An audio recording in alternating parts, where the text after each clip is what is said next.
Welcome everybody to the fourth Grand Rounds. We don't have a Grand Rounds in January. There's a departmental retreat on the 19th, I think it is Friday in January, and the Grand Rounds will resume in February. To introduce our speaker, Ben Hobbs has an introduction for him. Okay. Thanks, Wayne. I'm Ben Hobbs, and privileged now to be a member of this department since our merger a year and a half ago. I'm from the engineering side. I'm the Shad Professor of Environmental Management and direct the Environment, Energy, Sustainability, and Health Institute. And this is my first Grand Rounds. And it's a particular honor to introduce Dr. Hausker, who is now a senior fellow at the World Resource Institute, WRI, in the Global Climate Program, where he's very interested in issues such as policies, as we'll hear about, to promote decarbonization, what's called mitigation. But he's worked on very many issues since his PhD roughly 30 years ago from Berkeley. His background as an economist, undergraduate Cornell. I bet you learned about Ramsey pricing at the knee of Fred Kahn, if I'm not mistaken. And all my students will be really impressed by that, but nobody else will have any clue what we're talking about. But from narrow economic topics to very important topics, he's written quite a bit. For example, some of you old enough to remember Williams Ruckelshaus, you co-authored a book, was it, on, or at least a policy piece on rethinking environmental regulation. How do we accomplish what we want to accomplish at least costs? He's been with a variety of organizations, nonprofits, the Tata Research Institute in India for a couple of years.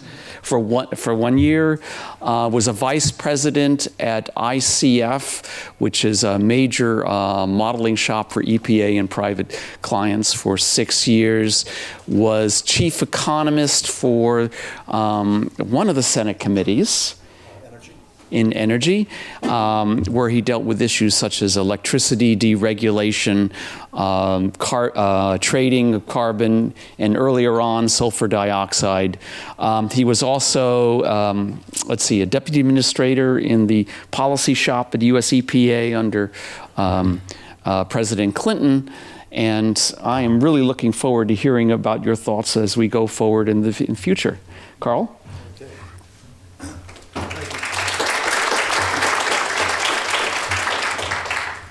Thank you, Ben, for that kind introduction, and also that you did it by memory, probably with a little bit of prep, when usually people introduce and say, Karl Hausker is a senior fellow, so impressive. The other impressive thing is you dragged out my dissertation, which was written when dinosaurs walked the earth, and mentioned Ramsey pricing. And for all of you PhD students working on your dissertation, let me give you a piece of advice. Don't name your dissertation the way that I did. My dissertation was entitled Quasi-Ramsey Pricing, a Third Best Approach to Efficient Pricing. And you're laughing already. I haven't even said the punchline. So I got to Washington and tried to start my career, and people said, oh, what's your dissertation? What did you write it on? What's the title? And they said, if it's third best, who cares? I'm like, okay, so I had to get over that. So don't say your dissertation, don't work third best into your dissertation title. Okay, we're going to talk about deep decarbonization today. If you don't think climate change is a major problem, you're in the wrong room, or you've linked to the wrong webinar. The premise of what I'm saying, of course, is that we have an imperative to undergo a clean energy transition, a deep decarbonization of the economy. This is truly an existential issue for society as a whole, for the globe as a whole. So if that's not one of your starting points, you may not want to pay attention to what I'm going to say today. I'm going to focus on energy and CO2 emissions from the energy sector today, but as I'm sure as nearly all of you know, this is a problem that spans 6 greenhouse gases, as well as CO2 sequestered in forests and soils. So I don't want to minimize our challenges there too. I'm going to describe today and give you a flavor of two camps that have developed among the people the researchers, the policymakers who want to solve this problem. And that is one camp that believes that we need to address this problem using all of our sources of zero carbon energy or low carbon energy, a full panoply of nuclear, carbon capture applied to fossil plants, and renewable energy sources. And there's another camp that says we can do this with 100% renewable energy. There are very smart and very impassioned people in both camps. I'll just state at the outset that I'm in the camp of zero carbon. I think we need all the tools to apply to this problem, but all of you in this room and listening to the webinar, you're going to have to sift the evidence and come to a conclusion on which camp you may put one or both feet in. There are very important policy implications that follow from what camp you become a member of. So I'm going to give you some snapshots of two recent studies that take the zero carbon approach to decarbonization, touch on the implementation challenges involved in those, and then I'm going to do a deep dive on a very important study that charts a path for the U.S. to reach 100% renewable energy, not a drop of nuclear or fossil or even biofuels. That was a study done by Mark Jacobson. Some of you may be familiar with that, with his work. We'll talk about the implementation challenges there. I'll offer some synthesis observations and then talk about policy implications. I have a speed limit sign here. It's not really much of a limit. I'm going to move very fast through this material. I will share my PDF of this with the sponsors, and you'll be able to do an even deeper dive on any of the links to the studies I talk about here. If the sponsor is okay, I can even, we may have time to break halfway through, take a couple questions, and then move on. I'm not sure if people on the webinar can submit questions, but I'm looking to Ben to coach me on that. And I'll also just offer a disclaimer that I'm speaking for myself. WRI is 800 people, and we're not all in the same camp. We don't share all the same views. But I also want to give a plug for WRI. We hire the best and the brightest working on all aspects of sustainability, and I hope that as some of you move on past your graduate studies that you'll consider WRI as a place to begin your career. So I'm going to talk about two studies in the zero carbon camp.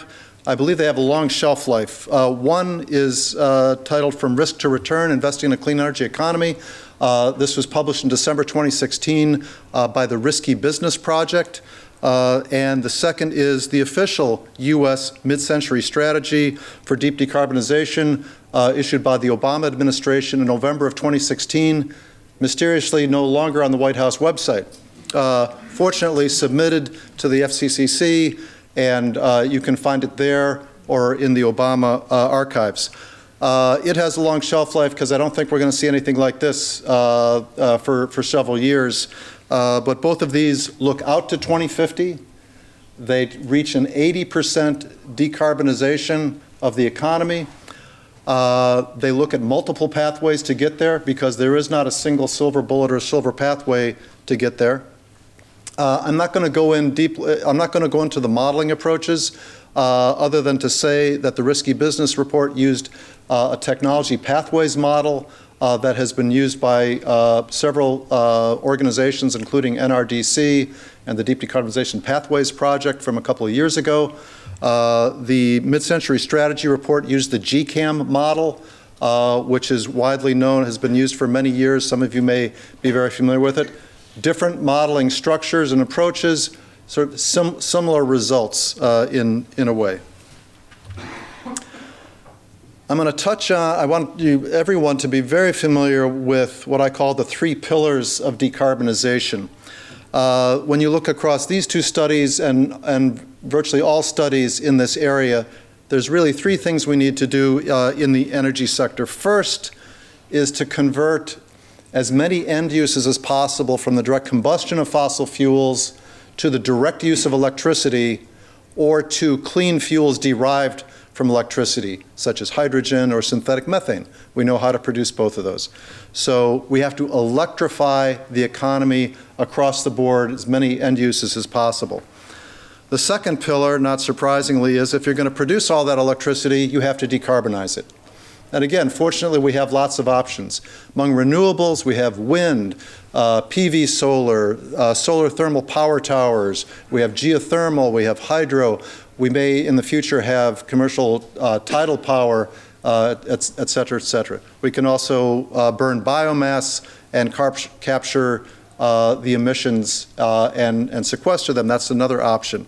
We have nuclear power. We have the current generation, and we're working on future generations of hopefully safer, cheaper nuclear power. And finally, we have carbon capture, which is not completely emissions-free, but we hope to get it at least to 90% emission removal and perhaps further in the future. And we can put that on a gas plant, we can put that on a coal plant, we can put that on industrial sources for which there may not be other options. The third pillar is we just need to be energy efficient as possible across the board. Technological approaches to energy efficiency, as well as other creative ways to bring demand down while still delivering the end-use services and the services people desire. I have some metrics on the bottom of this chart I won't go into in the interest of time on how we measured this in risky business, but let me move forward and describe in sort of a big picture way how in sort of our central mixed, what I call the mixed resource pathway in risky business, how did we squeeze all that carbon out of the economy? How did we squeeze it down to 80% of where it is roughly today? So roughly today, in 2015, we were using about 75 quads of energy, a chunk of coal, a chunk of gas, a chunk of petroleum. By applying those three pillars across the economy, we were able to squeeze coal almost completely out of the economy.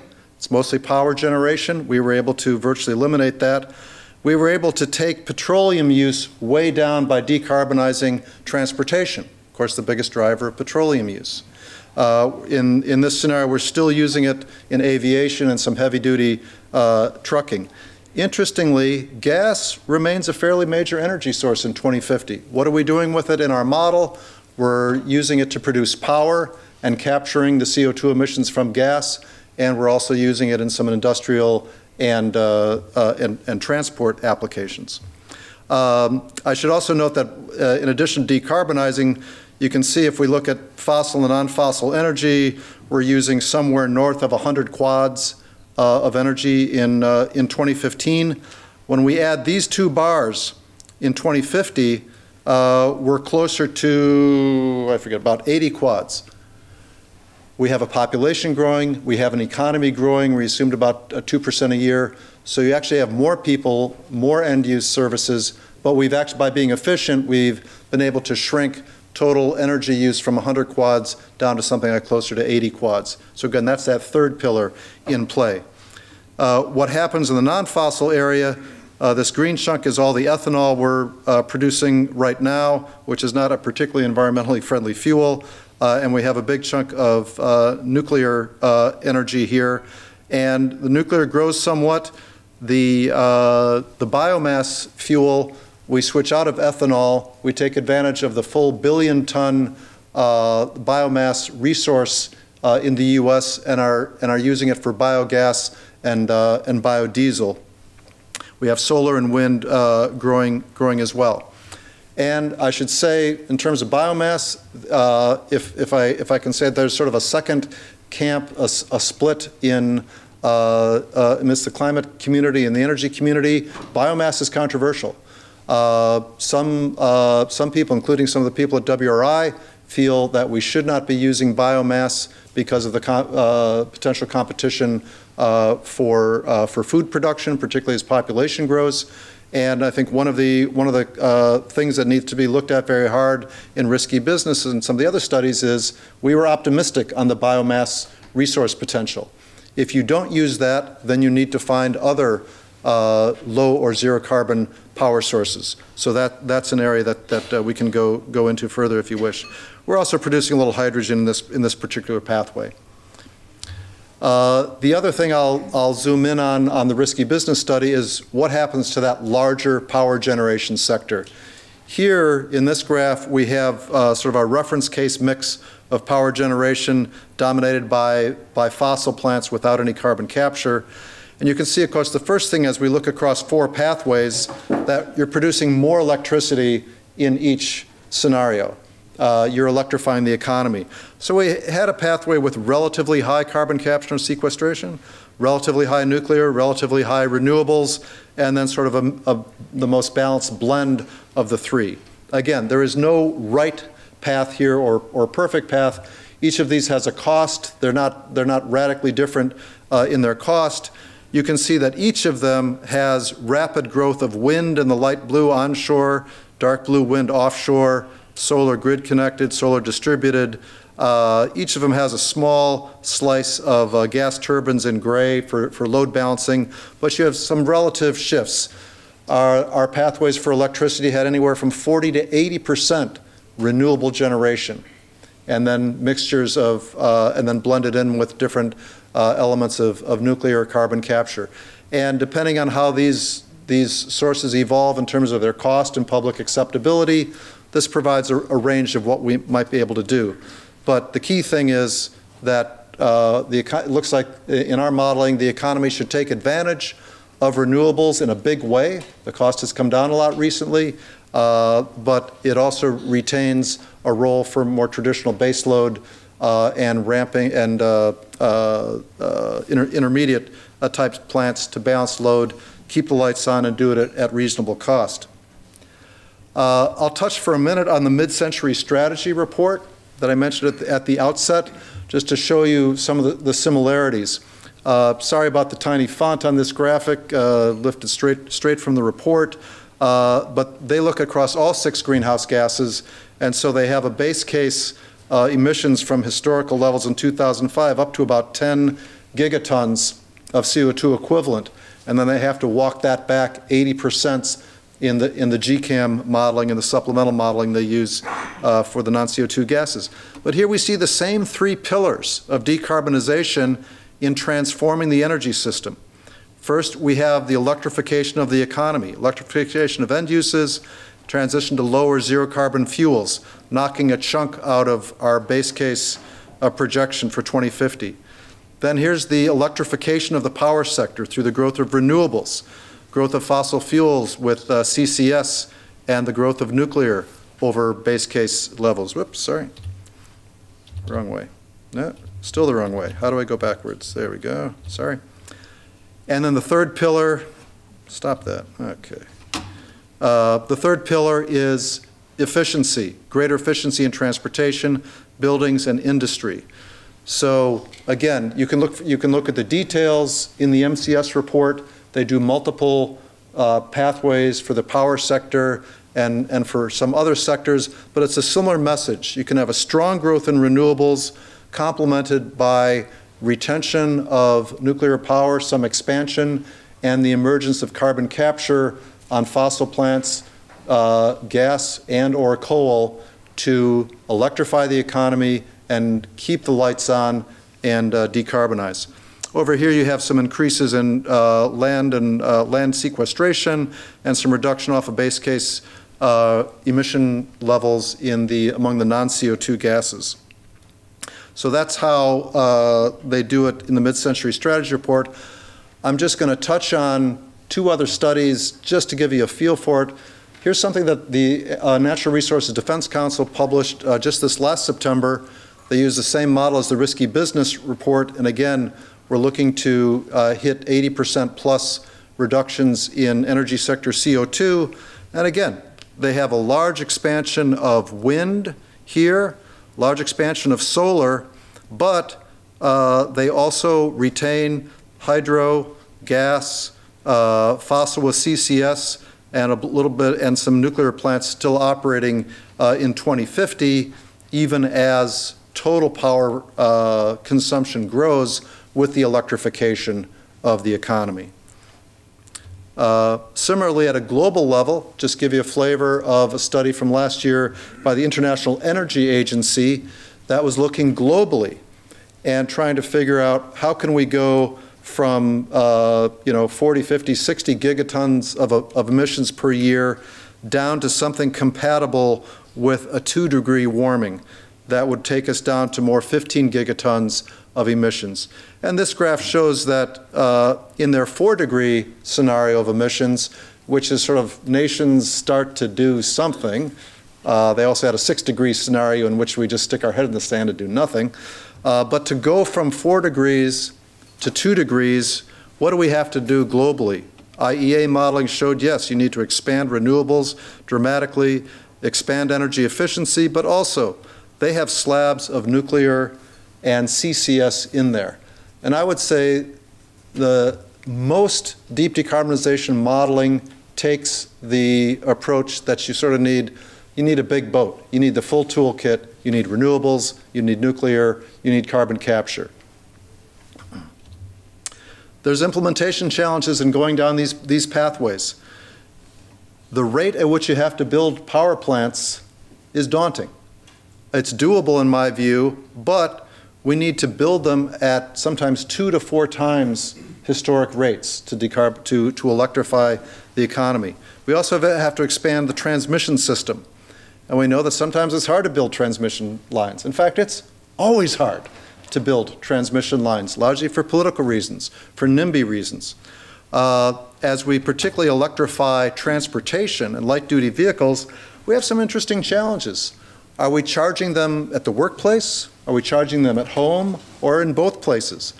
Are we having fast charging stations, slow charging stations? Are we doing battery swapping? And how do we coordinate the power sector and the transport sector in ways that we've never done before? Those sectors have to work together. How do we do that? How do we do that in terms of utility business models? How do we do that in terms of the design of wholesale power markets? How do we make them compatible with a large expansion of VG, variable generation, wind, solar, compatible with building nuclear plants and capital-intensive carbon capture and sequestration plants? So we need a lot of work done there on business models and power markets. There's also an interesting question related to what happens if we actually succeed at this and global fossil fuel prices drop. I'll skip that in the interest of time, but it vexes me a little bit. Just to give you an idea of the scale of the power plant construction pace that we're going to need in the next 30 years, this chart is from the MidCentury Strategy Report that shows historical capacity additions in gigawatts. Here's the big surge in gas plant construction in the early 2000s. Some of these companies went bankrupt when you have a big bubble like that. But we have a sort of a steadier pace in the more recent years with gas, solar, wind. Let's see. That was some coal. I'm sorry. The wind is in light blue, and the solar in yellow here. So we're getting up to 30 gigawatts a year of additions. We can do that. Well, we need to take that up to 40 gigawatts a year to meet the MCS pathways, similar also in the risky business pathways. And again, in MCS, you're showing the large expansion of wind and solar over the next 20 years in their pathways, along with expansion of nuclear and carbon capture. But then later, from 2035-ish to 2050, we have to close to double that power plant rate. As you continue to electrify the economy, we need to be adding over 60 gigawatts of power plants per year. Again, showing a blend of different types in this figure. So is this possible? Yes.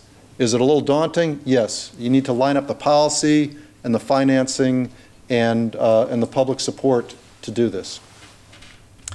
I'm going to stop there for a second for any questions on this first half before we turn to the 100% renewables. A couple of quick questions. Yes. Oh, I'm sorry, Ben, if you want to handle. Yeah. I was wondering, when you say gas there, is that fracking? The source of natural gas is not specified here, but gas is going to be an important transition fuel. And so, yes, I think we can assume that domestic U.S. gas supplies will continue to include some fracked gas, which again is a hot button issue for some people in terms of the risks and the environmental impact of fracked gas. So when you plot those different strategies, what are they based on? I mean, like, how do you decide the proper percentages of the various sources? Yeah. Different modeling approaches will give different answers to that question. Some models, you plug in your technology cost assumptions, your fuel costs, and you have a projected level of demand, and it will optimize. It will try to choose a least cost path for you. And you can do that, least cost with myopic decision making or least cost with perfect foresight. Model approaches differ. In the case of the Pathways model, it is not a cost minimization model. It's really more of a what-if scenario. So we can construct technology pathways to meet a level of demand, and then after the fact we can say what did that cost. And I should note that almost all these models, unless they're funded by the bad guys, most of them assume that we can do this for 1 or 2% of GDP. This is not the end of Western civilization. But it's not free either. Yeah.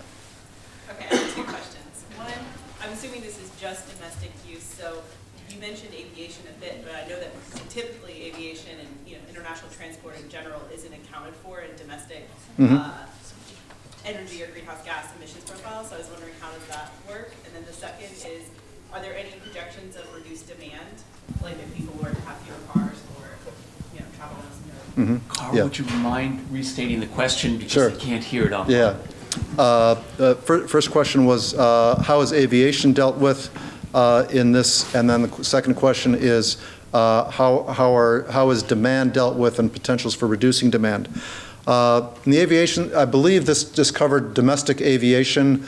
It's a good question in that we are still struggling with how to deal, who's responsible for international aviation emissions, who's responsible for maritime emissions from freighter traffic. So if memory serves right, we just looked at domestic consumption here. The good news is, in terms of the total U.S., even if we allocated some of that to the U.S., it would not dramatically change the emissions. It's relatively small. The big drivers are electricity and domestic and land-based transportation and buildings. Second, on demand, interestingly, there was the Risky Business and MCS took two different approaches on transportation. MCS included a pathway in which we did a lot of transitory development, smart growth, and we're able to bring down transport demand in terms of vehicle miles traveled. So they had that tool in the toolkit, and in one of their pathways, then achieving the target was easier. I would say we were conservative in Risky Business in that we assumed VMT per capita was going to stay about the same to 2050. And that makes it harder to hit the 80% target. So in any of these, I think in terms of technological efficiency, there are continual gains shown over the next 30 years in terms of the models. Building shells improve, appliance efficiency improves, vehicles convert to electricity, they're more efficient. But there are some interesting things you can play with that might affect energy demand, again, in policy frameworks that could encourage that. I think one more quick question? Yeah. Hold on a second. Can you use the mic? Sure. Yeah, just a quick question. I was wondering, do you expect the cost of solar, do you project your projections of the cost of solar to change given potential changes in imports of solar panels from Asia? Mm-hmm. Nothing in this modeling accounts for that recent dispute. All of them, the models generally assume fairly optimistic continued decreases in cost in solar and wind based on NREL or DOE studies. Yeah. I should also mention both of these studies assume the use of currently commercialized technology or near commercial. The former judgment is pretty factual, what's commercial. The second category is more judgmental.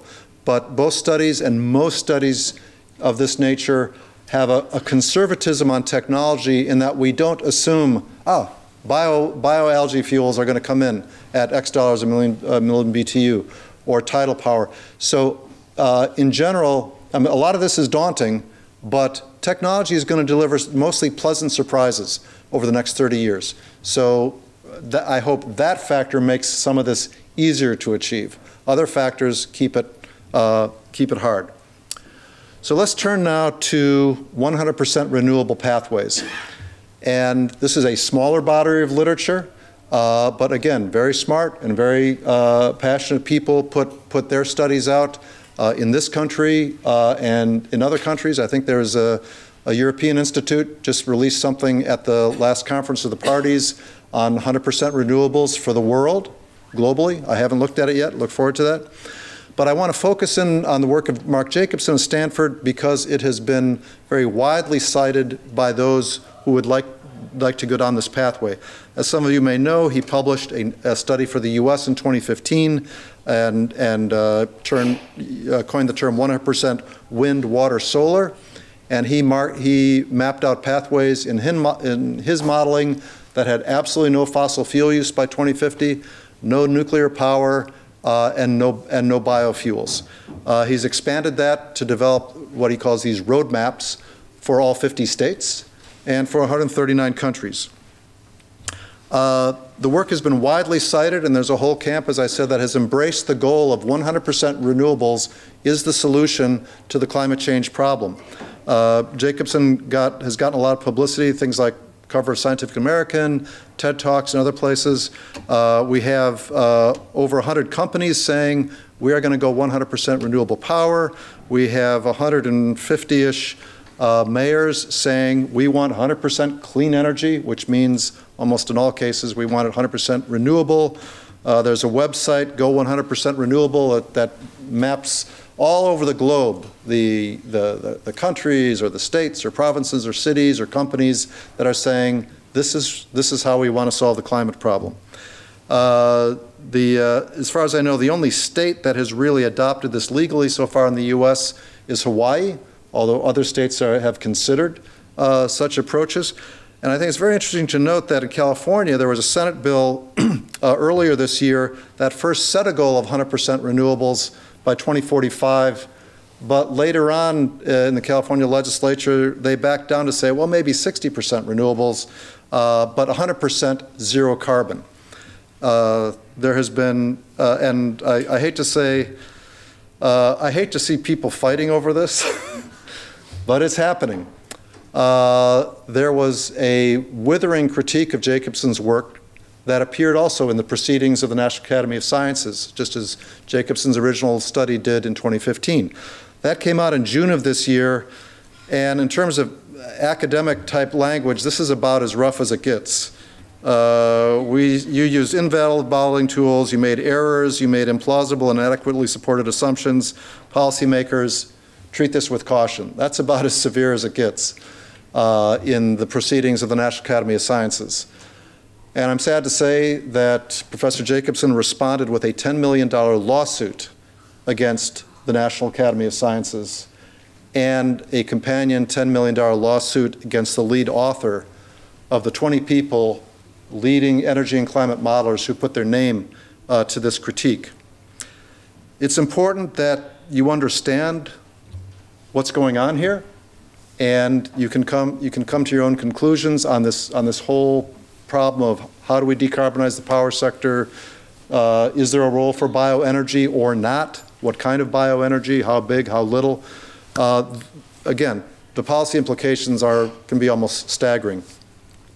So before we dive into the critique of Jacobson, which is where I want to devote the rest of a lot of my time here, I want everybody to have a feel for the nomenclature and the quantities we're talking about.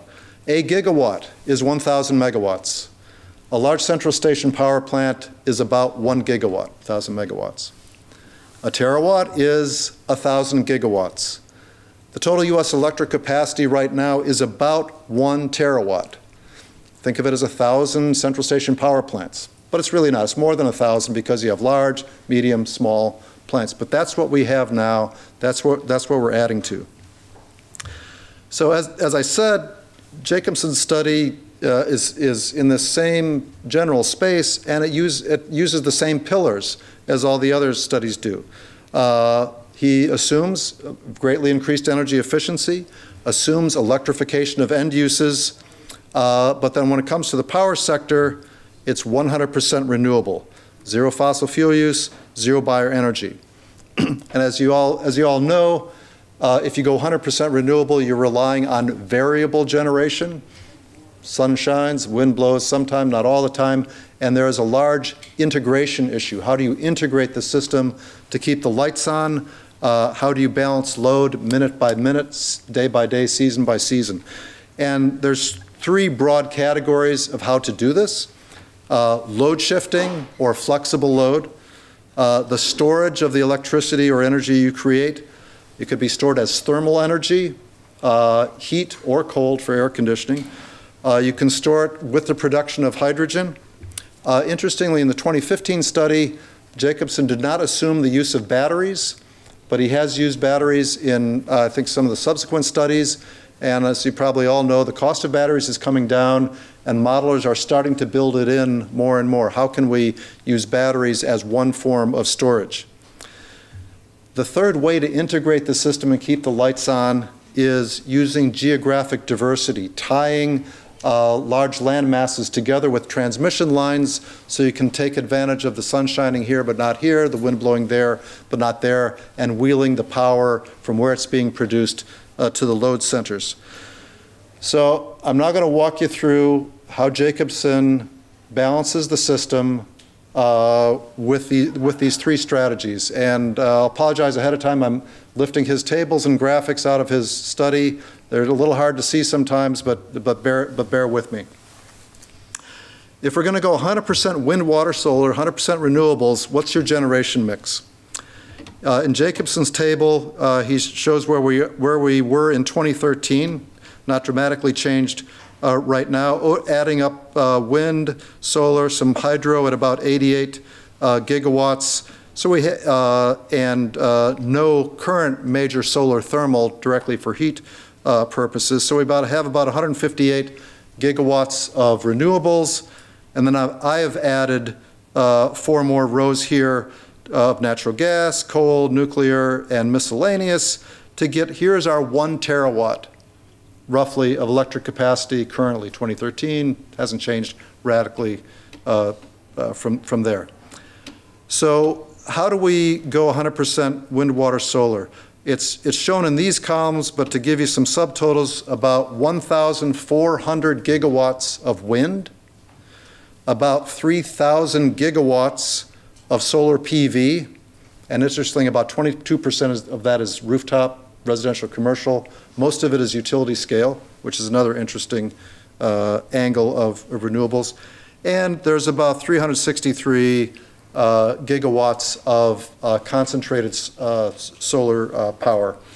And we also have a bunch of solar thermal production, again, direct production of heat converted to gigawatts.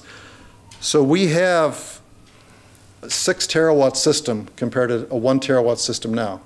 That's a major increase. Much bigger than in Risky Business or MidCentury Strategy or some of this other modeling. Or even if you subtract out the solar thermal, you're still a little below 6 gigawatts. But you're looking at a huge build out and perhaps more daunting than some of the others. But maybe we can do it. We need flexible and storable loads. If we have no base load, no dispatchable or very little dispatchable power. And to give you a feel for how flexible and how much energy he wants to store, we look at this table grouped by some residential end uses, commercial, there's transportation and industry. And there's an assumption that we can, this column is percentage of load that is flexible or can be coupled with thermal energy storage. Air conditioning, air heating, water heating, 85% storable. In fact, so the idea is we can store so much thermal load that we can move 85% of it around in time.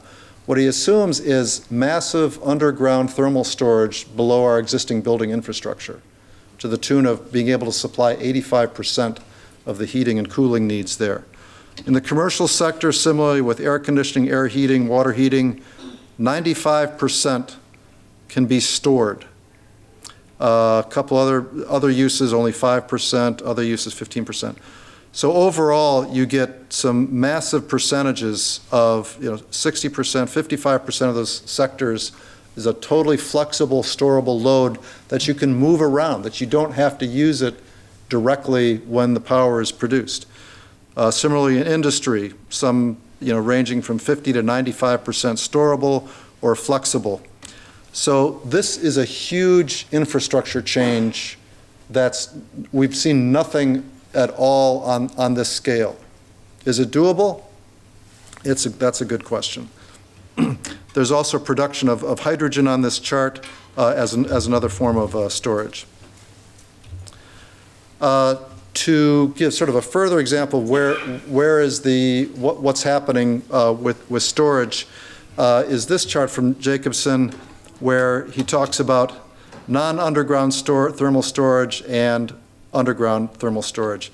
And there's really two important numbers here. Most of the stuff is pretty tiny, except assuming nearly 1,000 gigawatts or 1 terawatt of phase change material storage in concentrated solar power sources, and half a terawatt in underground storage systems. These are charge rates, discharge rates, but again, keep in mind we have 1 terawatt of capacity now.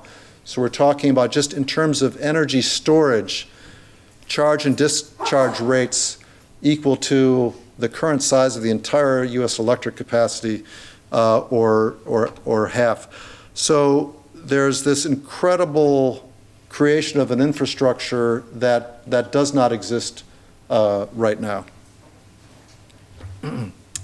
Transmission, that's the third thing. We got flexible load, storage, transmission. Jacobson presents no detailed spatial modeling or costing of a transmission system that can wheel power across the country. I've given an example graphically here of a study that does model that spatially and cost-wise. You need to balance the system. You need to build on existing transmission lines. You need to model specific power flows to make this system work. Jacobson assumes kind of a seamless transmission system that lets us wheel power all over the country. I think that's also something that needs a hard look. And finally, I want to give you a flavor for that day-to-day load balancing. Every model that is credible does a daily, weekly, monthly, seasonal load balancing of the system. And Jacobson has given us his graphics on how he does that in his model. His model is based on 72 months or 6 years of simulations using actual weather data to show how solar and wind production would vary. And there's some patterns that, again, some of you are probably familiar with. Most people know that solar production in this green line, will peak in the summer and will be lowest in the winter. Wind patterns in the U.S. tend to show greatest potential production in the kind of spring-summer region of time, and lower in fall and winter. So there's your green, your blue lines, and then he has a little solar thermal and some hydro also. So the total production of renewable power in his simulations does have a significant seasonal pattern to it, ranging from about 1,000 terawatt hours per month up to 1,600 terawatt hours per month. So, of course, our energy demand does not follow that. So this illustrates the kind of storage you need to build into the system. And the lower part of this graph shows how he stores, sort of charges and discharges his storage systems. In the green line, he's producing lots of hydrogen at sort of like at these peaks during the spring-summer peak of renewable production. He's using hydrogen at other points of time. He's taking advantage of all that underground storage under our fleet of buildings, discharging in the winter in a big way. And then there's the non-underground thermal storage, which is the phase change materials. So this is what you have to do to balance from a seasonal perspective. And finally, I'm going to give you two illustrations of how load is balanced day to day in Jacobson's simulations, and it really drives home the point that in this new world, if you go all renewables, load has to follow generation. In the first 100 years of the power sector, where we control our power plants with dispatchable power, generation follows load. We're already moving sort of in an interim direction, but you have to do that much more aggressively in a 100% renewable system. So we're going to look at generation, patterns in wind and solar, and hydro use, and we're going to look at load in terms of what happens to inflexible load, flexible load, hydrogen production and use, thermal storage, et cetera, and come upon a couple of puzzles. So this is really hard to look, but don't worry, I'm going to zoom in on this. These are Jacobson's original charts from his article showing total generation at the top over a sample of 4 days. And here we have that daily pattern that you would expect. Green's solar PV peaking, here's peaks of 4 days. Wind following a more gentle pattern of day and night oscillation. Here's some solar thermal and the total generation. So if you're all renewable on a daily basis, you have to drive your load to this pattern of generation, or you have to drive take advantage of your storage for this pattern of generation. And then on the bottom of the chart of these couple that I'm going to flash for you, you see Jacobson mapping his inflexible load that he can't do anything with, and then flexible load that surges to fill that red generation line. And then you have things like hydrogen production or use, storage, and underground thermal. So because this is totally impossible to read, let's zoom in on the first 2 days of that same graph. So this is fairly straightforward. I talked about the combined peaking of solar and wind in generation. Again, so here's a 24-hour cycle, day number 312 to day 313. But let's look at happening. How does load follow this? Well, if we look at the flexible load that he wants to apply, these are terawatts on the right. 1 hour segments of terawatt hours per hour. So again, we're up to like 1.5 terawatts of flexible load across the U.S. Remember, our system is 1 terawatt. That's why I want you to keep that in mind. Up here, we're surging to close to 2 terawatts of flexible load to fill that production line.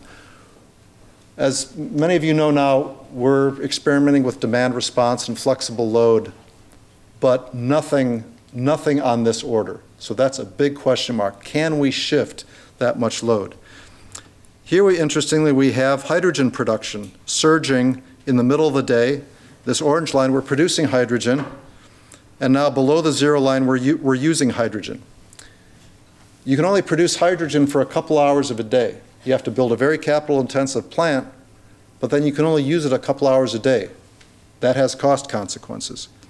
Here we see in the light blue line the discharge of underground storage heat, because this is November. It's getting to be winter, and so we're discharging heat. One thing to note here is what happened to hydro. There's no hydro up here. That was the wind, water, solar. What happened?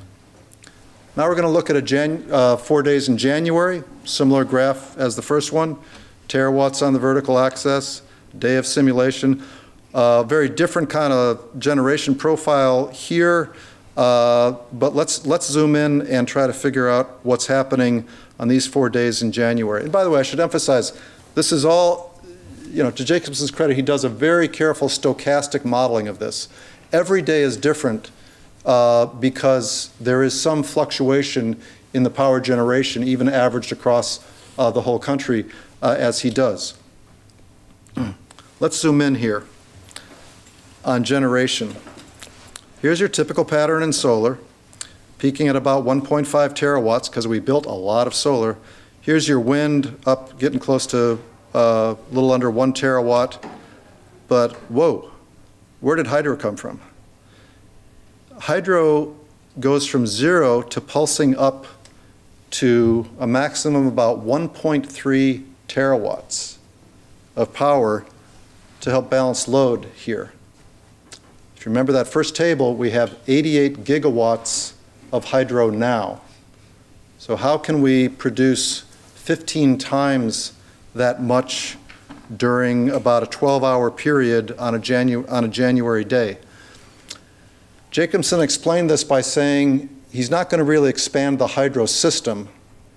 He's going to have the same size reservoirs, but he's going to go into the dams and increase the instantaneous capacity of those dams by 15-fold, and then run them sort of in a pulse fashion to balance load. And with all due respect, I think this is kind of crazy. You can't go into dams and do that. You can't turn on our 88 gigawatt hydro system on and off. Imagine the farmers downstream and the fish and the cities. You can't do it. You can't put those flows through like that. So that is the single heaviest criticism that he received in the article this summer is how is this supposed to work? So I'll stop there. I don't know how the lawsuit is going to pan out, but this was this was a sort of an unbelievable series of events over the last couple of months for those who follow the deep decarbonization study mode. I want to commend to you. I want to close with commending to you this article by my colleague Jesse Jenkins at MIT and Sam Thernstrom. They looked at about 20+ deep decarbonization studies and teased out some synthesis observations, including looking at Jacobson and kind of the whole range of studies.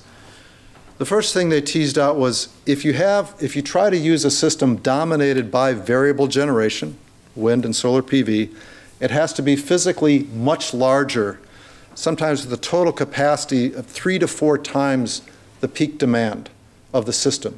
As we saw, we were up to about 6 terawatts with Jacobson, as opposed to down in the kind of 2 terawatt range-ish for the other studies.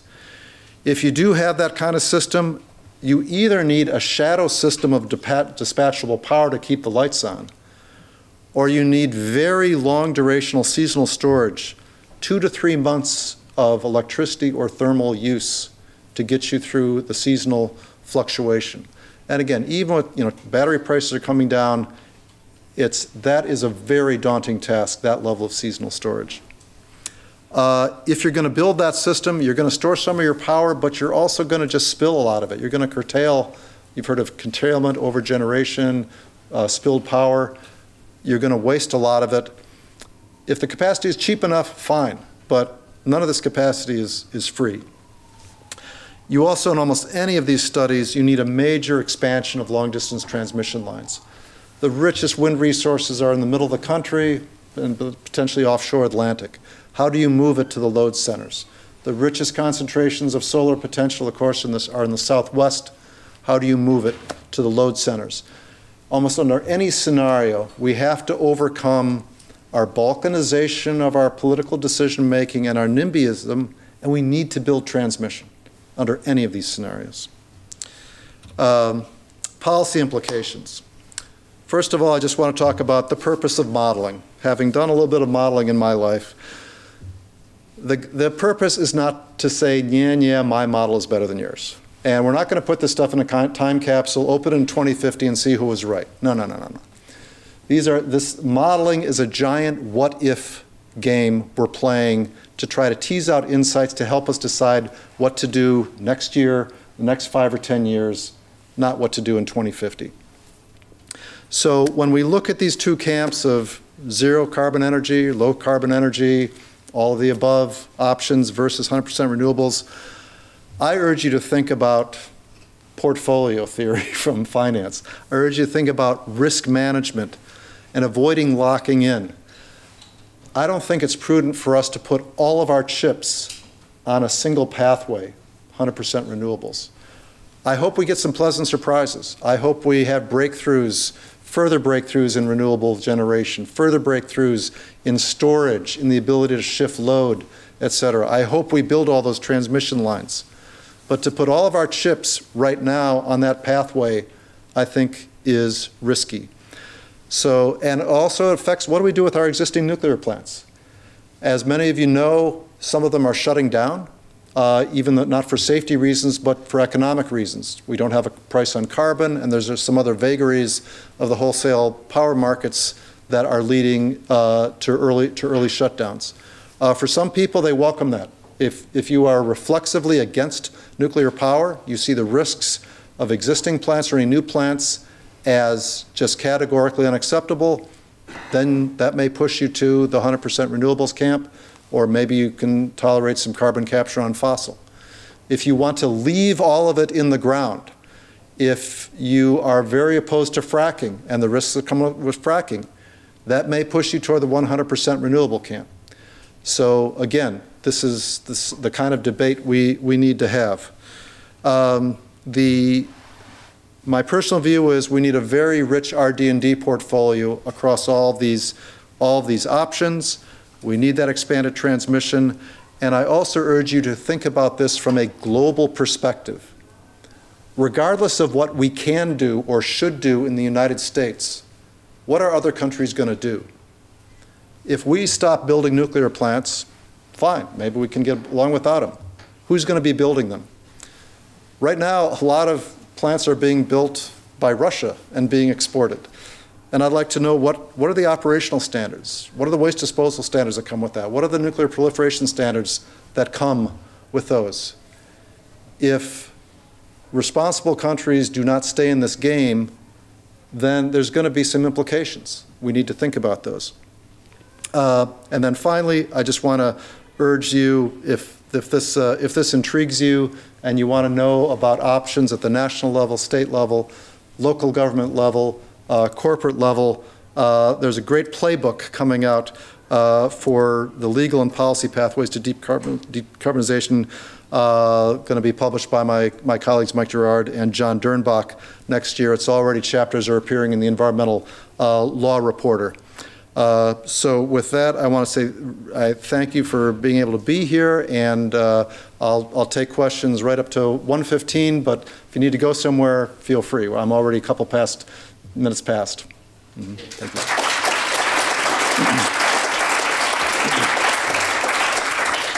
you. So questions should be, questioners should use the microphone so the folks online can hear. And can we please have a question?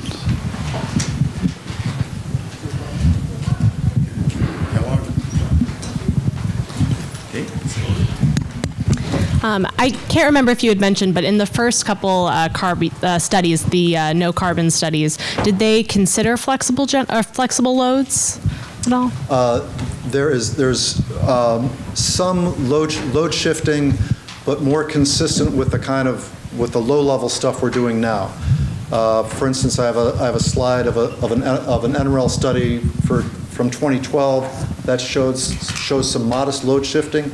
It helps with the daily load balancing, but that's about as far as it goes.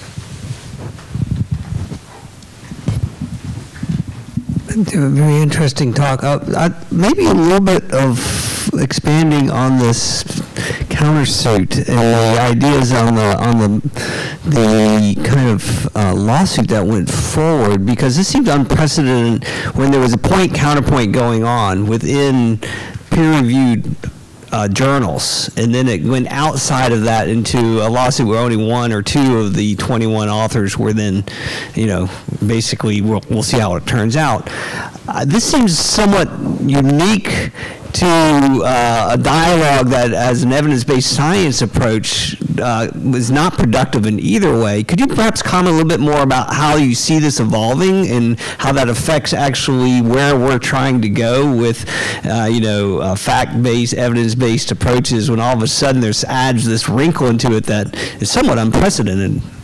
Yeah, I think there are very few precedents for this, and I agree with your sentiment completely. And I think most of the people who have commented publicly on this lawsuit from the research perspective, the academic perspective, are pretty appalled that Jacobson did this lawsuit. This is something that should be fought out in rebuttal, sur-rebuttal, more articles, conferences, discussions, but not to sue the NAS or sue an author. I hope I haven't depressed you with this talk. Because one of the messages of the MCS report and the Risky Business report is we can do this. We can do this with commercial technology and near commercial technology. We're going to have some pleasant technology surprises over the next 30 years. Some of you in this room may be bringing those to fruit, but we also need smart policy and smart finance. And there's lots of tough questions ahead, and we could spend an entire day on bioenergy and what role that should play. But I really want you to come away with this also knowing we can do this. Just another aside of that, one of the pushes in the water sector is decentralization, going even at the level of, say, a building and other approaches to address the needs in a self-cycling way. Part of the discussion there is at the size of the grids that are involved, and you mentioned many times that there's a challenge of getting this bandwidth across wide locales. Has there been a consideration of how to make this a more local, contained approach that could have robustness, or is that even further out in a hypothetical way of the technology's not there yet? Because it seems in some sectors it is, but I don't know how that would translate out into this kind of bigger package. I'm not an expert on microgrids, so I'm just going to give you some relatively uninformed intuitions, which is it seems quite apparent that if you want to run a house or run a commercial building, I think got some rooftop solar and I got my Tesla wall or whatever they call it, and maybe I can, quote, live off the grid.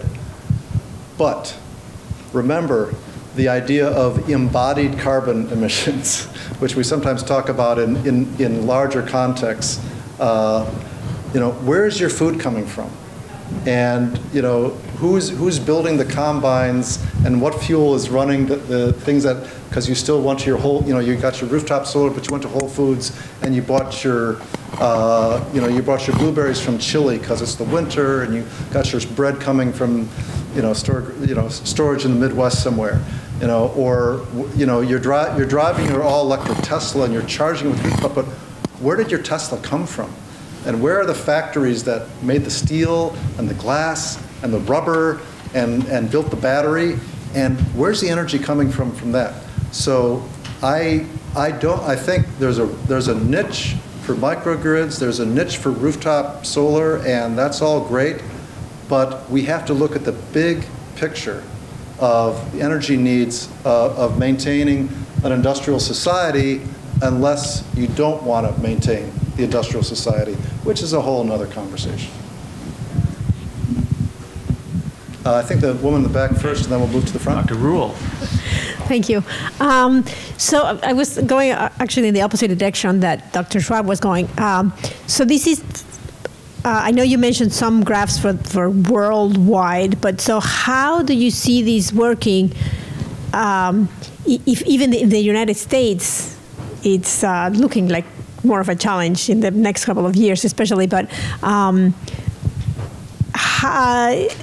where do you put it in 2050 worldwide? Mm-hmm. There's a whole body of literature of national level studies for both developing and developed countries. I would urge you to go to the Deep Decarbonization Pathways Project website that has 15 or 20 studies: China, India, Brazil, Russia, Europe, UK, Australia, Japan, Canada, US, and they all are trying to get to that 80% reduction, or they're trying to get to a decarbonized society. For the developing countries, of course, it's not the magnitude of that cut, but there's going to be a lot of pathways for different countries. I have a colleague at WRI who's looked closely at Latin America, which has a much larger hydro resource base I think both in absolute terms and in percentage terms of their grid. And he believes that they can go 100% renewable down there with the right transmission system and using much more adequate hydro. So, there's smart and passionate people that will look at a country or a region or the globe and say, this is what we can do. I just encourage everyone, look under the hood. Just because somebody says, I have a computer model that shows we can do this, look under the hood. I think down here, yes. Yeah. I wanted to, is this on? Yes. Okay. I wanted to speak to your comment about reaching the decarbonization goals and that it's tough but doable. Considering, I believe your models were based on assistance from the government, like essentially this would have to be pushed by policy changes and government funding and not just individual investment. So I was wondering if you still think that this is doable if you were to presume no changes, say, in the next 6 years, 7 years, if you still felt that meeting these goals would be doable. Mm-hmm. Yeah. I'm really glad you put the flashlight back on policy, because the lots of these models either don't assume a specific policy regime because they're, especially when you look out to 2050, you're basically trying to look at technical and economic feasibility. You're not saying, do we have a CAFE standard? Do we have a cap and trade?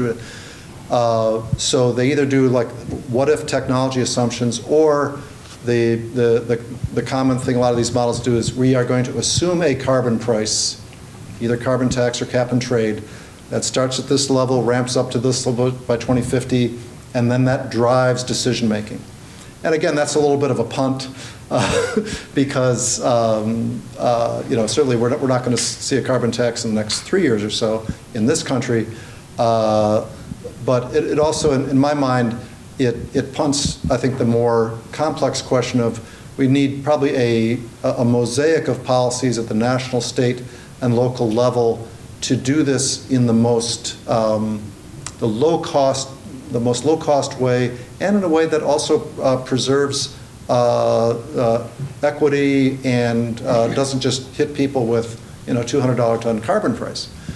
So the policy challenge is real. I would like, it would be great if nuclear and carbon capture renewables dropped so much in price that just the market made this happen. I would like to see that. I don't think it's going to happen. So my personal view is, we need a foundational policy of a carbon tax, and then we need smart regulations and incentives on top of that. Again, a whole mosaic of things, national, state, and local level, to move us in that direction. This should probably be the last question. And before the last question, I just point out that those of Dr. Hausker has generously agreed to meet with a group at about 2:30. So if you're interested in meeting, please talk to me after this is over. Last question. I think I remember from some of my classes earlier that a lot of renewable energy sources require rare earth minerals, or metals. I'm not sure in my head which one it was. But do these models account for any of those limitations? Because I remember learning like there's a very rare amount of, or small amount of them in the world, and are we developing some that don't require those or anything along those lines? Yeah. Good question. And again, I'm not an expert in the question of do we have some supply constraints on those things. People have raised it off and on for a good 10 plus years. My intuition is that it's not going to be a problem. And the only reason I say that is that when we look over 50 years of concern about running out of stuff, going back to the 70s and the first Limits to Growth report and the endless discussion over peak oil, are we finally running out of oil, et cetera, et cetera. I think our creativity and our ability, particularly with minerals, to recycle means that we'll never just run out of rare earth minerals. And as the price goes up, then we always find lower and lower grade ore to mine. We start recycling. there's a pattern there that's played out decade over decade that makes me think probably not a problem. But there are specialists in this who might argue the opposite case. They're actually not particularly rare. It's a misnomer. Mm-hmm. And there's a lot of work going on at our other campus on substituting common minerals for rare minerals for catalysis and so forth. Thanks so again. at this point, many of you in this room are energized by this problem and help develop the solutions. Thank you. Okay. The next grand rounds will be in February, is that right, Wayne? Yes, and then in March it'll be actually at the Homewood campus. That's terrific. Okay, thank you very much, everybody, and happy holidays.